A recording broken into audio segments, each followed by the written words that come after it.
chose qu'il faut regarder, je suis navré de dire ça, mais c'est le choc culturel et une certaine résistance au changement. Si dans votre entreprise, c'est pour avoir une grève le lendemain, il vaut mieux quand même y réfléchir avant.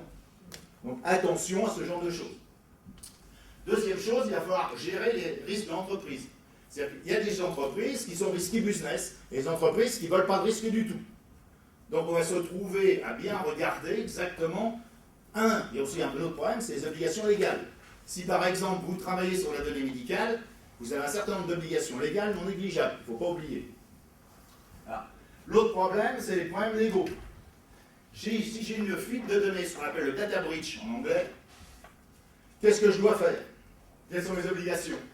Des accès aux données par les organismes gouvernementaux, protection de la vie privée. Autre sujet intéressant, c'est qu'il faut regarder comment on peut faire de la mise en conformité de l'audit.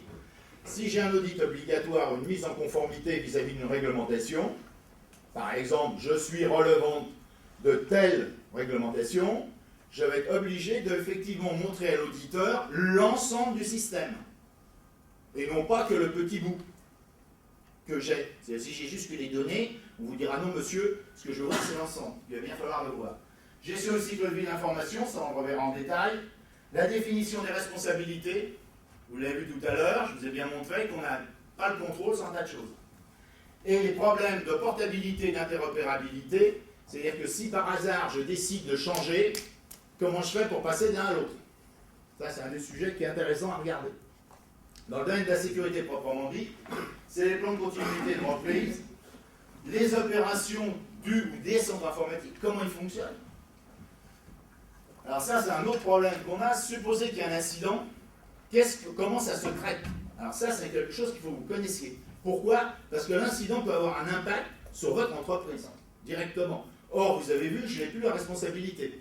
Donc il va bien falloir ici définir des réponses, des notifications et le traitement de l'incident. Pour une raison quelconque, quelque chose se produit. Si on me met 24 heures pour me prévenir, j'ai le temps d'être en capilotable.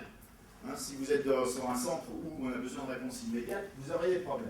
Sécurité des applications, chiffrement des clés, identité et contrôle d'accès, et les technologies de personnalisation.